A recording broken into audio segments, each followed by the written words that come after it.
Purchase price, petrol cost, இது வந்து insurance, இது வந்து நம்மளுக்கு மெயின்டெனன்ஸ். பட் இந்த 12,04,000 14,40,000 அப்படியே கம்பேர் பண்ண முடியுமா அப்படின்னு கேட்டா அப்படியே கம்பேர் பண்ண முடியாது. Because of the timing difference in all the payment. ஆனுவிட்டில ரெண்டு வகை இருக்கு. ஆனுவிட்டி ரெகுலர்னு ஒன்று இருக்கு, அது வந்து year end. Annuity immediate or annual டியூன்னு ஒன்று இருக்குது, அதெல்லாம் இயர் பிகினிங்லேயே, அதாவது பீரியடோட பிகினிங்லேயே கட்டுற மாதிரி. இப்போ நான் வந்து பிகினிங்ல கட்டுற மாதிரி சொன்னா நான் 8 டைம்ஸ் ஈக்குவல் டு ப்ரெஸ் பண்ணல, 7 டைம்ஸ் மட்டும் ப்ரெஸ் பண்ணிட்டு ஜிடி அடிச்சுட்டு I am going to add 1. Hi, hello, வணக்கம். நம்ம இந்த வீடியோ என்ன பார்க்க போறோம் அப்படின்னா வந்துட்டு ஓரளவுக்கு middle class or lower middle கிளாஸ்ல பிறந்த எல்லாருக்குமே வந்து ஒரு ட்ரீமா என்ன இருக்கும் அப்படின்னா வந்து நம்மளும் ஒரு கார் வாங்கணும் அப்படின்றது ஒரு ட்ரீமா இருக்கும். அந்த அந்த வந்து அந்த dream point of view or அந்த ஒரு status point of view or even I can say பந்தா பாயிண்ட் ஆஃப் வியூ அப்படின்றத விட்டுட்டு ஃபினான்ஷியலி ஒரு ரைட்டான டெசிஷனா கார்ல போகிறது முடிவாச்சு. I am not going to talk about car versus bus, car versus train, அதெல்லாம் தேவையில்லாத கண்டென்ட். பஸ் ட்ரெயின் ஆப்வியஸ்லி பெட்டராக இருக்கும், but it is not the same. Car நம்மளே ஓன் பண்ணுறது, காசு போட்டு வாங்கி வச்சு ஒரு காரை ஓட்டுறது வர்சஸ் கார்லேயே தான் போகிறோம் பட் வந்து ஒரு கேப் புக் பண்ணி போகிறோம் அப்படின்ற மாதிரி ஒரு கம்பேரிசன் வீடியோ மாதிரி போடலாம் அப்படின்னு சொல்லிட்டு இதை வந்து ஒரு ஜென்ரல் வீடியோவும் எடுத்துக்கலாம், ஆர் வந்து ஒரு காஸ்டிங் அண்ட் ஃபினான்ஷியல் மேனேஜ்மெண்ட் கரெக்டாகவும் எடுத்துக்கலாம். டெய்லி 10 கிலோமீட்டர் ட்ராவல் பண்ணுற ஒரு ஆள் அப்படின்ற மாதிரி நார்மலாக ஒருத்தவங்க ஒர்க் போகிறாங்க அப்படின்னு சொன்னால் வந்து ஒரு போகிறதுக்கு ஒரு 5 கிலோமீட்டர்ஸ், வரதுக்கு ஒரு 5 கிலோமீட்டர்ஸ் அப்படின்ற ஒரு ஆவரேஜ் டிஸ்டன்ஸ் இருக்குது அப்படின்னு சொன்னால் அதை பேஸ் பண்ணி கம்பேரிசன் பண்ணுவோம். First I will write down all the relevant costs involved. அது எழுதுறதுக்கு அப்புறம் then we will start the discussion. Car own பண்ணா என்னென்ன செலவெல்லாம் இருக்குன்னா ஆப்வியஸ்லி பர்ச்சேஸ் பிரைஸ் தான் மெயின்.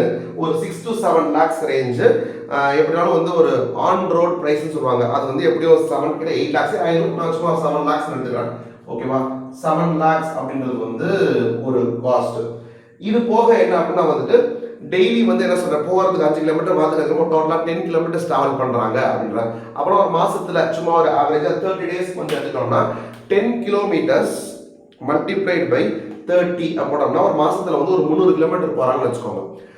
மைலேஜ்னு ஒன்று இருக்குது. மைலேஜ்னா ஒரு லிட்டர் பெட்ரோலுக்கு வந்து எத்தனை கிலோமீட்டர் வந்து ரன் பண்ண முடியுன்றது ஜென்ரலாக இட் இஸ் எனது அக்செப்டட் ஆஸ் 20 கிலோமீட்டர்ஸ். ஒரு லிட்டர் பெட்ரோல் ஊற்றினோன்னா 20 கிலோமீட்டர் போகுன்றது. அப்படி பார்த்தா 300 கிலோமீட்டர் ஒரு மாசத்துல டிராவல் பண்றோமா, டிவைடட் பை 20ன்னு போடுறேன், 15 லிட்டர். ஒரு லிட்டரோட பெட்ரோல் காசு வந்து 100 வச்சுக்கலாம். அப்போனா வந்து ஒரு 1,500 ரூபாய் பெர் மந்த் ஆகுது. பெர் மந்த்ன்றீங்களே, இந்த கார் வாங்கினோம்னா இந்த கார் எவ்வளோ நாள் யூஸ் பண்ணலாம்னு கேட்டால் 5 வருஷத்துக்கு நல்லபடியாக யூஸ் பண்ணலாம். 10 வருஷத்துனா அடிச்சு துவச்சோம்னா 10 வருஷம் யூஸ் பண்ணலாம். ஸோ நான் ஆவரேஜாக ஒரு 8 years அப்படி மாதிரி எடுத்துக்கிறேன். ஸோ யூஸ்ஃபுல் லைஃப் வந்து ஒரு 8 years வச்சுக்கோங்களேன். அப்போ ஒரு மாதத்துக்கு 1,500 ரூபாய் வந்து பெட்ரோல் காஸ்ட் ஆகுது. 1,500 பெர் மந்த்து மல்டிப்ளைடு பை 12 மாதம் இன்டூ ஒரு 8 வருஷம். 1,500 பெர் மந்த் மல்டிப்ளைடு பை 12 மாதம் இன்டூ 8 வருஷம். 1,44,000 rupees இருக்குது அமௌண்ட் மட்டுமே. இது வந்து பெட்ரோல் காஸ்ட்டு. அதுக்கப்புறம் வந்து இன்சூரன்ஸ்னு ஒன்று இருக்குது, அது வருஷம் ஆவரேஜாக 25,000 rupeesக்கு வரும். ஸோ வருஷம் 25,000 இல்லையா? ஸோ 25,000 இன்டூ ஒரு 8 வருஷம் அப்படின்ற மாதிரி எடுத்துக்கிறேன். அப்புறம் வந்து மெயின்டெனன்ஸ் காஸ்ட்னு வரும். அந்த மெயின்டெனன்ஸ் வந்து இப்படி ஒரு 6 மாதத்துக்கு ஒருத்தையாச்சும் இந்த காரை சர்வீஸ் கொடுக்கணும். இப்போ ஸ்கூட்டர் சர்வீஸ் விட்டாலே, ஸ்கூட்டர் வச்சுக்கோங்களேன் தெரியும், ஸ்கூட்டர் சர்வீஸ் விட்டாலே எப்படி ஒரு 4,000 5,000 வந்து வாங்கிடுவாங்க. அது எதுவும் பிரச்சனை இல்லைனா கூட அவ்வளோ ஆயிரும். இப்போ காரில் நம்ம சர்வீஸ் விட்டோம்னா எப்படியும் 10,000 ரூபாய்க்கு குறையாம அது பண்ணி முடிக்க முடியாது. 6 மாதத்துக்காச்சும் ஒரு தடவை சர்வீஸ் விட்டாகணும். அப்போனா வந்து ஒரு 10,000 ரூபாய் இன்டூ 2 ஒரு வருஷத்துக்கே, அது மாதிரி 8 வருஷத்துக்கு போடுறேன். ஆக்சுவலாக இதெல்லாம் வந்து ரொம்ப ரஃப்பான தப்பான ஃபிகர்ஸ். ஏன்னா வந்து எல்லா வருஷமும் 10,000 இருக்காது. ஃபர்ஸ்ட் இயர்ல மேபி அப்படி இருக்கலாம். நீங்கள் காரை வந்து ஒரு 4 வருஷம் 5 வருஷம் 6 வருஷம் வரும்போது அந்த நேரத்தில் வந்து ரிப்பேர்ஸ் ஜாஸ்தி ஆகும். நான் அதெல்லாம் கன்சிடரே பண்ணல. இப்போதைக்கு 10,000 ரூபான்றது ஃபர்ஸ்ட் இயராக இருக்கும், அது ஃபர்ஸ்ட் இயர் இந்த மாதிரியே எடுத்துக்கிறேன். ஆக்சுவலாக 6th year 7th year வந்து ரிப்பேர்ஸ் வந்து ஜாஸ்தி ஆகும். அதை நான் இக்னோர் பண்ணுறேன். இப்போதைக்கு 10,000 6 மாதத்துக்கு, அப்புறம் ஒரு வருஷத்துக்கு 2 வாட்டி 8 வருஷத்துக்கு எடுத்துருக்கேன். So purchase price, petrol cost, இது வந்து இன்சூரன்ஸு, இது வந்து நம்மளுக்கு மெயின்டெனன்ஸு.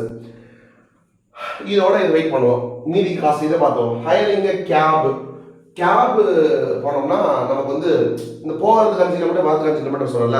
இப்போ நான் 5 கிலோமீட்டருக்குன்னு இப்போ வந்து ஒரு ஓலாவோ ராப்பிடோவோ அதில் நீங்கள் போட்டு பார்த்தீங்க அப்படின்னு சொன்னால் வந்து ஒரு அரௌண்ட் 200 rupees வரும். உடனே நீங்கள் என்ன சொல்றீங்க, 200 rupees காரணம்னா ஒரு வந்துடுவாங்களா, ஃபோன் எடுத்தோன்னே 30 ரூபா மேலே போட்டு தரீங்களா அப்படின்னு கேட்பாங்க. ஆட்டோலையும் 30 ரூபா மேலே போட்டு கேட்பாங்க. நம்ம கார் பற்றி பேசிட்டு இருக்கோம், அதில் வந்து 50 ரூபா கூட கேட்கறவனே வச்சுக்கோங்க. ஸோ அரௌண்ட் 200 rupees ஆகும் 5 கிலோமீட்டருக்கு. நார்மலாக அவங்க காட்டுற ரேட்டு அது ஒரு 50 ரூபா ஏற்றிக்கலாம். ஏற்றினா கூட ஒரு தடவை போகிறதுக்கு 250 ரூபா ஆயிடுது. போகிறதுக்கே 250 ரூபா, வரதுக்கு ஒரு 250 ரூபா, 5 கிலோமீட்டர் போக வர அப்படி ஒரு நாளைக்கு 500 ரூபா ஆயிடுது. 500 ரூபா பெர் டே. அப்போ மாதத்துக்குன்னு போட்டோம்னா 500 × 30ன்னு போட்டோம்னா அதுவே வந்து நமக்கு ஒரு 15,000 ஆயிடுது. 15,000 வந்து ஒரு மாசத்துக்கு ஆகுது. 500 ரூபாய் × 30 ஒரு மாசத்துக்கு 15,000னா வருஷத்துல 12 மாசம் இருக்கு, 8 வருஷத்துக்கு வச்சுக்கோங்க. கேப் ஹையர் பண்ணோம்னா அவ்வளோதான் காஸ்ட், வேற எதுவுமே கிடையாது. இது மட்டும் தான், ரெண்டு மட்டும் தான். மீதி இது இந்த மாதிரி இத்தனை ஐட்டம் கொண்டு வரது ரெண்டோட முடிஞ்சு போச்சு. ஃபர்ஸ்ட் நம்ம என்ன டோட்டல் போட்டுக்குவோம் இப்படியே. அஃப்கோர்ஸ் இந்த டோட்டல் இப்படியே வர்சஸ் கம்பேர் பண்ண முடியாது because of time value of money, I no.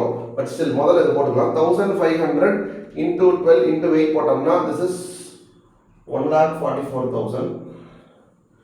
25,000 இது அப்படியே 2 lakhs நினைக்கிறேன். 2 lakhs போடுறேன் அப்படியே. 25,000 × 8 போட்டாச்சு. அப்புறம் வந்து 10,000 × 2 20,000. 20,000 × 8னா வந்து 1,60,000 வருது. இது 1,60,000 வருது. முதல்ல எவ்வளோ போடலாம், ஒரு 7 lakh ப்ளஸ் ஒரு 1,44,000 ப்ளஸ் ஒரு 2 lakhs ப்ளஸ் ஒரு 1,00,000 டோட்டல் போட்டோம்னா 12 lakh and 4,000 rupees வருது. கார் வாங்கியிருந்தோம்னா 8 வருஷத்துக்கு. இதில் பார்த்தீங்கன்னா மாதத்துக்கு 15,000 ரூபா இன்ட்டு 12 ஒரு வருஷத்துக்கே 1,80,000 ஆகுது. இன்ட்டு 8 போட்டோம்னா 14,40,000 ஆகுது.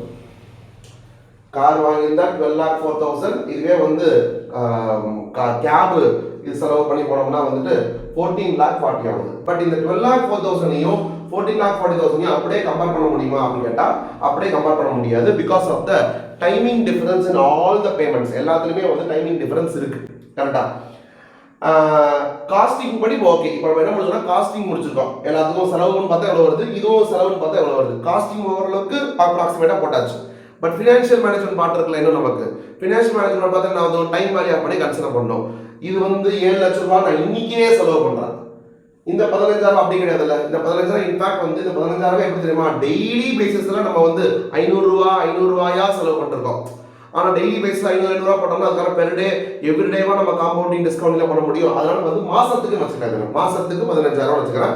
பட் மந்த்லி டிஸ்கவுண்டிங் பண்ணுவோம். அப்போ டிஸ்கவுண்டிங் பண்ண போனோம்னா அந்த ரேட்டு கேட்டால் அசியூம் இப்போ பேங்க்ல போய் எஃப்டி போட்டோம்னு வச்சுக்கோங்களேன் 7% வரும். லோன்னா பேங்க்ல லோன்னா ஒரு 14-15% ஆகும். ஸோ நான் ரெண்டுத்துக்கும் ஆவரேஜாக வந்து ஒரு 12% எடுத்து ஆப்பர்ச்சுனிட்டி காஸ்ட் 12%. அதாவது காசு என்கிட்ட இருந்ததுன்னா அதை இன்வெஸ்ட் பண்ணி அதுலேருந்து எனக்கு என்னால் வந்து 12% எடுக்க முடியும் அப்படின்ற மாதிரி வச்சுக்கோங்க. 12% ஒரு வருஷத்துக்கு எடுக்க முடியும் அப்படின்னா வந்து ஒரு மாதத்துக்கு 1% எடுக்க முடியும். இப்போ இந்த 7 லட்சம் வரலாம், 7 லட்சம் நான் காரில் போய் போடாமல் இந்த 7 லட்ச ரூபாயை வேற எதுலையாவது போய் இன்வெஸ்ட் பண்ணி வச்சோம்னா அந்த இன்வெஸ்ட்மெண்ட் வந்து என்னால் 12% எடுக்க முடியும்னு வச்சுக்கோ. ஷேர் மார்க்கெட்டோ இல்லை பேங்கோ எல்லாம் காம்பினேஷனாக கோல்டோ வாட் எவர் அதுலேருந்து என்னால் 12% எடுக்க முடியும்னு வச்சுக்கோங்க. கார் வந்து டிப்ரிஷியேட்டிங் அவசரம் தானே. அப்போ அது வேல்யூ காலேஜ் இப்போ கோல்டில் போட்டால் வேல்யூ ஏறும், இப்போ காரில் போட்டால் வேல்யூ ஏற போகிறது இல்லை, யூஸ் தானே போகுது. அப்படி இருக்கும்போது வேற எதையா இன்வெஸ்ட் பண்ணால் I can get 12% per annum வச்சுக்கோங்க. ஸோ அது வந்து ஆப்பர்ச்சுனிட்டி காஸ்ட். ஆர் இல்லை என்கிட்ட காசே இல்லை நான் கடன் வாங்கி தான் வாங்குறேன்னா அந்த கடன் பேங்க்ல கடன் இன்ட்ரெஸ்ட் சார்ஜ் பண்ணுவாங்களா அந்த ரேட் 12% வச்சுக்கோங்க. ஒன்று உன் காசு நீ போய் இன்வெஸ்ட் பண்ணி ஏதாவது சம்பாதிச்சிருக்கலாம், இவ்வளோ சம்பாதிச்சிருக்கலாம். இல்லை உன்ட்ட காசே இல்லை நீ கடன் வாங்கி தான் வாங்குற, அப்போ பேங்க்ல கட்ட வேண்டிய 12% வச்சுக்கோ. எப்படின்னா வச்சுக்கலாம் opportunity cost can be ticket either way இப்படி வச்சுக்கலாம். இதில் இந்த காருக்கு வந்து நம்ம பிரசன்ட் வேல்யூ கண்டுபிடிப்போம். இன்னைக்கு தேதியில டுடேஸ் டேர்ம்ஸ்ல இந்த 12,04,000 வேல்யூ என்னன்றதை கண்டுபிடிப்போம் ஃபர்ஸ்ட். அதுக்கு வந்து பாருங்க இது எப்படி இருக்குன்னா வந்து இந்த பெட்ரோல் காஸ்ட் இல்லையா, இது வந்து பிரைஸ், இது வந்து பெட்ரோல், இது வந்து இன்சூரன்ஸ், இது வந்து மெயின்டெனன்ஸ். பிரைஸ் வந்து already it is a present value அவனை விட்டுறலாம். இந்த பெட்ரோல் இருக்கு பாருங்க, இது மாசம் பெட்ரோல் வந்து எப்படி போடுறோன்றதை பொறுத்து தான் இருக்கு. நான் சும்மா மந்த்லி ஒன்ஸ் ஃபில் பண்றேன்னு வச்சுக்கோங்க. மந்த்லி ஒன்ஸ் நான் 1500 போடுறேன். கார் யூஸ் பண்றேன்னு பார்த்தா டென்ஷன் ஆகுங்க. 1500 போட்டு நீ பெட்ரோல் மாசம் ஃபுல்லா ஓட்டுறேன்னு கேட்க போறாங்க. இதனால கம்மியாக தான் போட்டிருக்கேன். 1500 வச்சுக்கலாம். 1500 பெட்ரோல் போடுறோம். மாசம் மாசம் போடுறோம். ஆனால் கரெக்டாக மாசம் மாசம் போடுறோம் 8 வருஷத்துக்கு. அப்படி பார்த்தோம்னா இந்த டிஸ்கவுண்டிங் எப்படி பண்ணுவோம்? நீங்கள் வந்து ஒரு சிஏ கோர்ஸ் ஏதாவது படிச்சிருந்தீங்கன்னா, CA foundation or CA inter படிச்சிருந்தீங்கன்னு சொன்னால், ஃபவுண்டேஷனில் வந்து மேத்தமெட்டிக்ஸ் ஆஃப் ஃபினான்ஸில் வந்து இந்த ப்ரெசன்ட் வேல்யூ ஃபியூச்சர் கால்குலேஷன் இருக்கும். சிஏ இன்டர் பண்ணால் ஃபினான்ஷியல் மேனேஜ்மெண்ட்லேயே இருக்கும். நம்ம டிஸ்கவுண்ட் பண்ண போகும்போது அது வருஷத்துக்கு ஒரு தடவை, அதாவது காம்பவுண்டட் ஆனுவலினா தான் வந்து நம்ம 12% அப்படி எடுக்க முடியும். பட் இது வந்து மாசம் மாசம் பே பண்ண போகும்போது it is not, we cannot take it என்னது ஆனுவலி காம்பவுண்ட் எடுக்க முடியாது. மந்த்லி காம்பவுண்டிங் எடுக்கணும். மந்த்லி பேமெண்ட் இருக்கலாம். மந்த்லி பேமெண்ட் இருந்தால் வந்து I have to see month wise. அப்போ 12% பெர் ஆனம்னா வந்து 1% பெர் மந்த். ஸோ டிஸ்கவுண்டிங் எப்படி பண்ணுறதுன்னா 1/1.01 பிகாஸ் 1%, 1/1.01 போட்டு ஈக்குவல் டு போட்டு நான் ஐம் கோயிங் டு ஸ்டார்ட். ஓகேவா? எத்தனை மாதம்? ஒரு வருஷத்தில் 12 மாதம் இருக்கு, 8 வருஷம் வேற இருக்கு. அப்போனா இத்தனை மாதம் இருக்குதுக்குள்ள 18 to 12 போட்டால் எவ்வளோ வரும்? 18 to 12 வந்து ஐ திங்க் 96 months நினைக்கிறேன். 88, 96 months கரெக்டா? இது வந்து நான் ஒரு மாதத்துக்கு போட்டிருக்கேன். 2, 3, 4, 5. என்னன்னு புரியுதா? இது வந்து நான் 96 டைம்ஸுக்கும் நான் have to discount. I have to find the present value fact. அதனால நம்ம கவுண்ட் பண்ண போகிறேன். 96 டைம்ஸ் ப்ளஸ் பண்ணணுமா? எஸ், 96 ப்ளஸ் பண்ணணும். 1/1.01 ஸ்டார்ட் பண்ணுறேன். ஈக்குவல் டு 1, 2, 3, 4, 5, 6, 7, 8, 9, 10, 11, 12, 13, 14, 15, 16, 17, 18, 19, 20, 21, 22, 23, 24, 25, 26, 27, 28, 29, 30, 31, 32, 33, 34, 35, 36, 37, 38, 39, 40, 41, 42, 43, 44, 45, 46, 47, 47, 48, 49, 50, 51, 52, 53, 54, 55, 56, 57, 58, 59, 60, 61, 62, 63, 64, 65, 66, 67, 68, 69, 70, 71, 72, 73, 74, 75, 76, 77, 78, 79, 80, 81, 82, 83, 84, 85, 86, 87, 88, 89, 90, 91, 92, 93, 94, 95, 96, 96 வச்சுட்டு GT அடிக்கிறேன். அடித்தா வந்து 61.52 வருது. இதில் நான் வந்து நான் கரெக்டாக 96 தடவை கரெக்டாக கவுண்ட் பண்ண. நான் ஒரு தடவை கம்மியாக அடிச்சோன்னா ஜாஸ்தி அடிச்சான்னு தெரில. அதெல்லாம் மைனர் மிஸ்டேக் இருந்தால் இக்னோர் பண்ணிடுங்க. 61.52 வருது. நான் வந்து அந்த தப்பாக அடிச்சுக்கிறதுக்கான சான்ஸ் இருக்கு இல்லையா? அதனால அதை கன்சிடர் பண்ணி ஐ am going to take this as 62 எடுத்துக்கிறேன். 62ன்றது வந்து present value annuity factor for monthly compounding for 8 years. ஓகேவா? 62ன்றது நம்ம எவ்வளோ பே பண்ண போகிறோம்? ஒவ்வொரு வாட்டியும் பெட்ரோல் வந்து 1500 பே பண்ணோம். ஸோ 1500 into 62 போட்டோம்னா this is going to be 93,000. இந்த 93,000 என்ன மீனிங்னா 8 வருஷமா நீங்கள் கொஞ்சம் கொஞ்சமாக மாசமா கட்டுறீங்க 1,44,000. அதை இன்னைக்கு டேர்ம்ஸில் டுடேஸ் வேல்யூ எப்படி பார்த்தோம்னா its value is 93,000 because 1,44,000 is future value. ஒரு மாசம் தள்ளி இருந்தாலே ஃபியூச்சர் தானே. 10 வருஷம் சாரி 10 மாசம் தள்ளி தான் இன்னும் நல்ல ஃபியூச்சர். 8வது வருஷம் நல்ல ஃபியூச்சர் கரெக்டா? அப்போ வந்து அதோட பிரசன்ட் வேல்யூ எல்லாம் சேர்த்து பார்த்தோம்னா 93,000 வருது. அப்ப 7 lakh already present value, 1,44,000 future value, அது பிரசன்ட் வேல்யூ இப்படி கொண்டு வந்துடுறேன். நெக்ஸ்ட் வாங்க 25,000. இன்சூரன்ஸ் வந்து எப்பவுமே ஆனுவலா கட்டணும். அதுவும் வந்து இயர் பிகினிங்லேயே கட்டணும். ஃபர்ஸ்ட் இன்சூரன்ஸ் கட்டினா தான் 1 இயருக்கு வேலிடா இருக்கும். அப்போனா இந்த பெட்ரோல்லாம் வந்து எப்படி எடுத்தோம்னா வந்து மாச கடைசியில் கட்டுற மாதிரி ஏதோ கணக்கு எடுத்துக்கிறேன் நான். இப்போ இன்சூரன்ஸ் அப்படி எடுக்க போது இன்சூரன்ஸ் வந்து எல்லாத்தோட இயர் பிகினிங்ல கட்டுற மாதிரி 25,000 மாச பிகினிங்ல இயர் பிகினிங்லே கட்டுற மாதிரி. அதுக்கு எப்படி பண்ணணும்னா 1/, இங்க பாருங்க இது வருஷம் தான், மந்த்லி காம்பவுண்டிங்ல வருஷம் தான் அப்படின்றதுனால 12% எடுத்துக்கலாம். 1/1.12 1, 2, 3, 4, 5, 6, 7. ஆக்சுவலா 8 வருஷத்துக்கு 8 டைம்ஸ் காம்பவுண்டிங் ஈக்குவல் டு பண்ணணும். பட் நான் வந்து இயர் பிகினிங்ல கட்டுறதுனால, அதாவது ஆனுவிட்டில ரெண்டு வகை இருக்கு. ஆனுவிட்டி ரெகுலர்னு ஒன்று இருக்கு, அது வந்து இயர் எண்டு.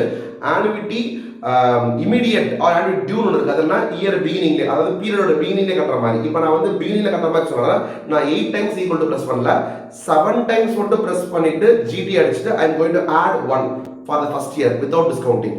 ஸோ PVA எவ்வளோ வருதுன்னா வந்து 5.5637 வருது.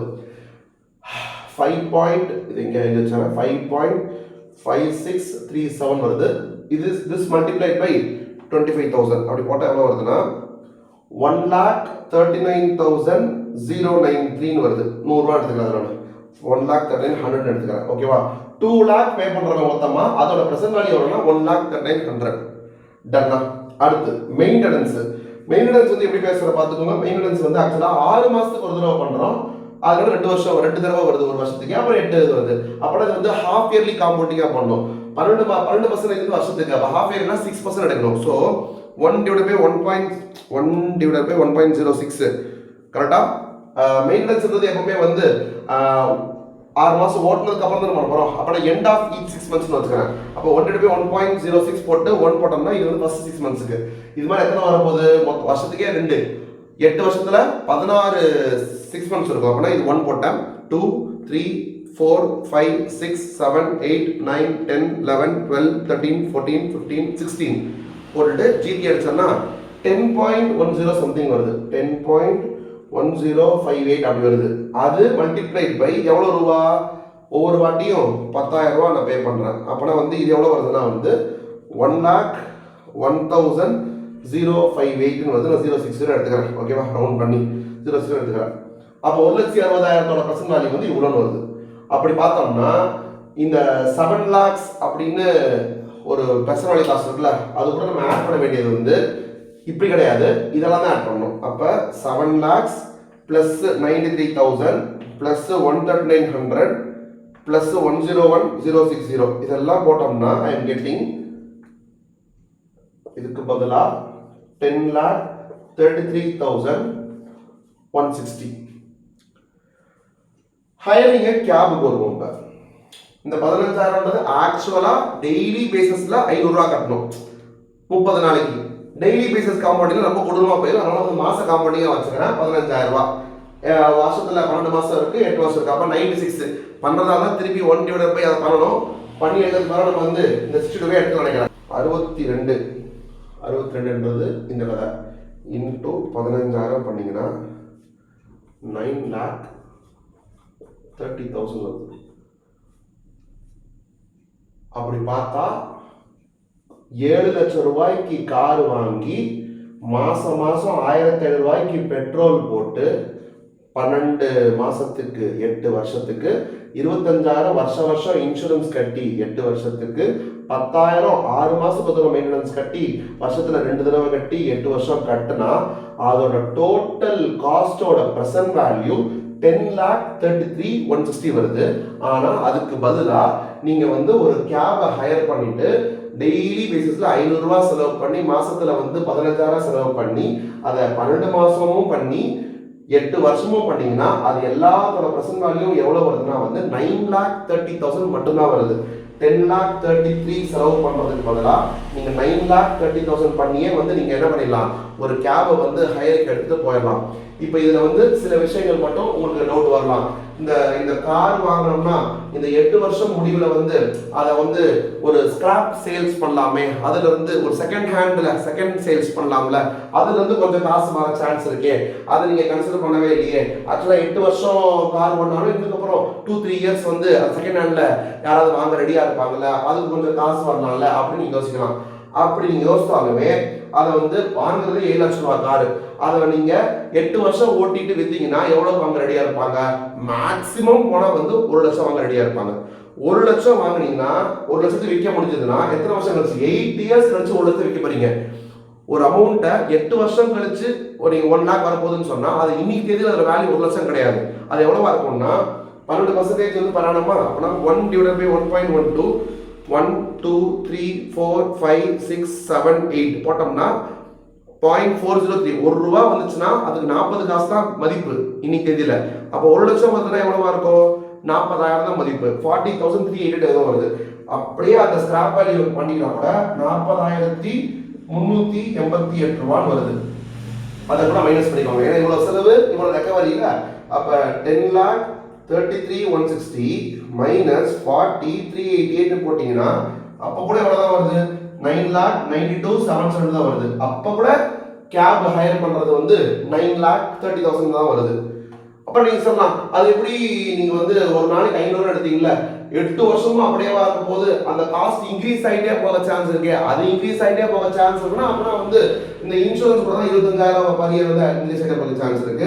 இந்த மெயின்டெனன்ஸ் தான் கண்டிப்பாவே சேஞ்ச் ஆகும். அதாவது இன்ஃபிளேஷன்லாம் இல்லாமையே சொல்றேன், இன்ஃபிளேஷன் இல்லாமையே ஒரு கார் ஃபர்ஸ்ட் இயர் ஓட்டுறதுக்கு ஆகிற செலவு மெயின்டெனன்ஸ் காஸ்ட்டும் 6வது வருஷம் 7வது ஆகிற மெயின்டெனன்ஸ் காஸ்ட்டும் சேம் கிடையாது. ஆர்டினன்ஸ் சொல்லியிருக்கேன். அப்படின்னா 6வது வருஷம் 7வது வருஷம் 10,000 இருக்காது, 15,000 18,000 6 மாசத்துக்கு கட்டுற மாதிரி இருக்கும். அப்ப அந்த காசு தான் இது இன்க்ரீஸ் ஆகுமே. அதை பத்தி என்ன பேசுறது? இது இன்க்ரீஸ் ஆகும்னா இதுவும் இன்க்ரீஸ் ஆகும். கரெக்டா? அப்புறம் இன்னொரு பாயிண்ட் ஒன்று இருக்கு. என்ன அப்படின்னா வந்துட்டு கார்னா நம்ம காரு நம்ம நினைச்ச நேரத்துக்கு எடுத்துட்டு போயிடலாம், டக்கு டக்குன்னு எடுத்துட்டு போயிடலாம். இதுனா இவங்களுக்கு வந்து புக் பண்ணி அவன் புக் அக்செப்ட் பண்ணி அப்புறம் ஃபோன் பேசி அவனுக்கு வழி சொல்லி அப்படின்ற பிரச்சனைலாம் இருக்குன்னு கேட்டா, ஹானஸ்டா யோசித்து பார்த்தீங்கன்னா ஓன் காரா இருந்ததுன்னா அது நீங்களே போய் பார்க் பண்ண இடத்துல இருந்து அப்படி இடிக்காம மத்தையும் இடிக்காம நம்மளும் இடிக்காம அப்படி மெதுவாக கொண்டு போய் எடுக்கிறதுக்கு எப்படி 5 நிமிஷம் ஆகும்? அந்த 5 நிமிஷத்தை நீங்க கிளம்பிட்டு இருக்கும் போதே வந்து ஒரு கேபை போட்டிங்கன்னு வச்சுக்கோங்களேன். அவங்க அதாவது ஒரு மேஜர் சிட்டி சென்னை, ஒரு மதுரை, திருச்சி, கோயம்புத்தூர் அந்த மாதிரி இருக்க சிட்டிஸ்ல வந்து லெஸ் தேன் 5 மினிட்ஸ்ல வந்து ஓலா ராபிடோ வருது. ஆனால் கண்டிப்பா வருது. 10 நிமிஷம் 15 நிமிஷம் வெயிட் பண்ணி தான் கிடைக்கிற மாதிரி சுச்சுவேஷன்லாம் இல்லை. லெஸ் தேன் 5 மினிட்ஸ்ல வந்துடுறாங்க. அப்போ நீங்கள் போய் நீங்களே போய் அந்த காரை இடிக்கா அப்படி வந்து பார்க்கிங்லேருந்து வெளியே போறீங்களா, அந்த டைம் வந்து மிச்சம். அந்த 5 நிமிஷம் டாலி ஆயிடும். ஆனால் நீங்கள் வெயிட் பண்ணி போகிறது கிடையாது. இன்னொரு விஷயம்னா உங்கள் காராக இருந்ததுன்னா நீங்கள் எங்கே போறீங்களோ அந்த இடத்துல பார்க் பண்ண வேண்டியது உங்களோட கடமை தானே. எங்க இடம் இருக்குன்றது பாத்தீங்கன்னா சப்போஸ் டெய்லி ஒரு பர்டிகுலர் ஏரியாவுக்கு போறீங்க, உங்களுக்கு ஒரு ஸ்பேஸ் இருந்துச்சுன்னா ஓகே. பட் இதுவே நீங்க வெளியே எங்க மதுரத்துக்கு போறீங்கன்னு சொன்னா பார்க் பண்ண இடம் இருக்காது. அப்ப எங்கடா ஸ்பேஸ் இருக்குன்னு பார்த்து தேடி போய் நிறுத்திட்டு அப்புறம் கொஞ்சம் நடந்து வரணும். அந்த டைம் இருக்குல்ல. இது அப்படி கிடையாது. கேப்னா நீங்க எந்த ஸ்பாட்ல இருக்கணுமோ அந்த ஸ்பாட் ஆகிட்டு ஜிபே பண்ணிட்டு பாயிட்டு கிளம்பி போயிட்டே இருக்கலாம். எங்க இறங்கணுமோ அங்கே போயெல்லாம் நீங்க அங்கே போய் பார்க் பண்ண வேண்டிய அவசியம் ஒண்ணுமே. அங்கே இடிக்காம மற்றவங்க இடிக்காம தள்ளி கொஞ்சம் நகர்த்துங்க அப்படின்ற வேலையும் கிடையாது. அப்ப நினைச்ச நேரத்துக்கு புக் பண்ணோமா, நினைச்ச நேரத்துக்கு இறங்கணுமா அப்படின்னு போயிட்டே இருக்கலாம். இதுல வந்து நான் முக்கியமான விஷயம் தெரியுமா, இந்த ஆக்சிடென்ட் அப்படின்னு ஒன்று இருக்கு. டென்ட் எவனாவது மோதிட்டோம்னா அதுக்கு ஒரு செலவு. சார் இன்சூரன்ஸ் போட்டிருக்கோமே, சிலது கவர் ஆகும், சிலது கவர் ஆகாது. அப்போ அதுக்கு ஒரு சில டைம் எக்ஸ்ட்ரா செலவு பண்ணி ஆகும். இது அந்த பிரச்சனையே கிடையாது. காரே இன்னொருத்தோடுது, நம்ம பாட்டுக்கு ஏறி உட்காந்தோமா. இதை விட முக்கியமான விஷயம் தெரியுமா, இதுல ஃபுல்லாவே நம்ம டிரைவர் சார்ஜஸ் ஒன்று போடவே இல்லை. ஏன்னா சார் நம்மளே ஓட்டிக்க போறோம் அப்படிங்க. நம்மளே ஓட்டிக்க போறோம்னா நீங்க அந்த டிராவல் பண்ற 20 நிமிஷமோ 1/2 மணி நேரமோ நீங்க கார் தானே ஓட்டிட்டு இருக்கணும். ஃபுல் கவனத்தோட ஓட்டிட்டு இருக்கணும்ல. நீங்க வேற எதுவும் பண்ண முடியாதுல்ல. ஆனா இதுவா இருந்ததுன்னா வேற யாரோ ஓட்ட போறாங்க. நீங்க பின்னாடி உட்காந்துட்டு சும்மா அப்படியே வேடிக்கை பார்த்து வரலாம், ஃபோன் கொண்டு வரலாம், ஃபோன் பேசிக்கலாம், கேம் விளையாடலாம். இல்லாட்டினா வந்து ரொம்ப முக்கியமாக நீங்கள வந்து பெரிய ஆட்கள் அப்படின்னா வந்து அங்கதான் நீங்க இன்ஃபர்மேஷன் கத்துக்கலாம். நானும் கேம் விளையாட்டு போயிட்டு இருப்பேன், இல்லாட்டினா வந்து இன்ஸ்டாகிராம் கால் பண்ணிட்டு இருப்பேன், இந்த மாதிரி ஏதாவது வீடியோ பார்த்துட்டு இருப்பேன். நீங்க ஏதாவது யூஸ் பண்றத கூட பண்ணலாம். இல்லைன்னா வந்து சும்மா வெளியே கூட பார்த்து போகலாம், பீஸ்ஃபுல்லா வெளியே பார்த்து போயிட்டே இருக்கலாம். இல்லைன்னா கார் வந்து நம்ம ரிஸ்க் எவனா அந்த பக்கம் வரானா இந்த பக்கம் வர பைக் டபக்குன்னு உள்ள வருவான், அவனை பார்த்துட்டு போகணும், திட்டிட்டு போவான் நம்மளை. அப்ப அதெல்லாம் பார்த்து அந்த வேலை கிடையாது. எந்த ஒரு வேலையும் இல்லாமல் சும்மா உட்காந்துட்டு போகலாமே. நீங்க 20 நிமிஷம் டிராவல் பண்ணீங்களா, 1/2 மணி நேரம் டிராவல் பண்ணீங்களா, அது சும்மா உட்காந்துட்டு போகலாம். இது நம்மளே ஓட்டி போகணும். இல்லாட்டா நம்ம டிரைவர் போட்டு அந்த காசு சேர்த்துக்கோங்க. டிரைவர் 10,000 வருவாங்க, வரமாட்டாங்க. 20,000 குறைஞ்சி யாரும் வரமாட்டாங்க. அப்போ 20,000 பெர் மந்த் இன்டூ 8 வருஷம் அப்போ அதையும் போடுங்க. அப்போ இன்னும் கொஞ்சம் ஜாஸ்தி தான் ஆகும்.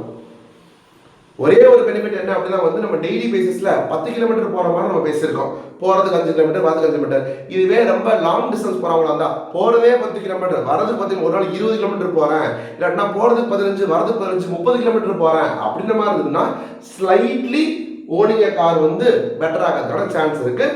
அது பாசிபிலிட்டி இருக்கு. But most of the people அவ்வளோ கிலோமீட்டர் டெய்லி பேசிஸ்ல ஓட்ட மாட்டாங்க. அப்ப ஒரு ஆவரேஜா பார்த்தோம்னா ஒரு நாளைக்கு 10 கிலோமீட்டர் ஓட்டுறது ஒரு நியாயமான ஒரு தான். அப்படி இருக்க போகும்போது this seems to be better. அப்ப கார் வாங்குறது அப்படின்றதே வந்து ஒரு ஒரு ட்ரீமா இருக்கலாம், இல்லாட்டினா ஒரு ஸ்டேட்டஸ் சிம்பிள், இல்லாட்டினா வந்து ஒரு கெத்து பந்தா நம்ம கார் அப்படின்ற மாதிரி, கார் இருந்தா பெரிய ஆள்பா அப்படின்ற மாதிரி மற்றவங்க நினைக்கணும் அப்படின்றதுக்காக கார் வாங்கலாமே ஒழிய, அதை தவிர வந்து ப்ராக்டிக்கலா வந்து ஃபினான்ஷியல் ஆங்கிள் பார்த்தோம்னா ஓனிங் அ காரை விட hiring a cab is far better. Like பண்ணுங்க, ஷேர் பண்ணுங்க, சப்ஸ்கிரைப் பண்ணுங்க. அண்ட் திஸ் இஸ் நாட் இதான் ஜட்ஜ்மெண்ட்லாம் கிடையாது. You are free to debate about it. நீங்கள் உங்களை மற்றவங்ககிட்டையும் நீங்கள் இந்த வீடியோ அனுப்பிச்சு விடலாம். உங்களுடைய கமெண்ட்ஸை நீங்கள் போடலாம். ஏதாவது இந்த கால்குலேஷன் மிஸ்டேக் பண்ணியிருந்தேன், இந்த கால்குலேஷன் இதை கன்சிடர் பண்ணல அப்படின்ற மாதிரி இருந்ததுன்னா you are free to comment. This is just my take about owning a car.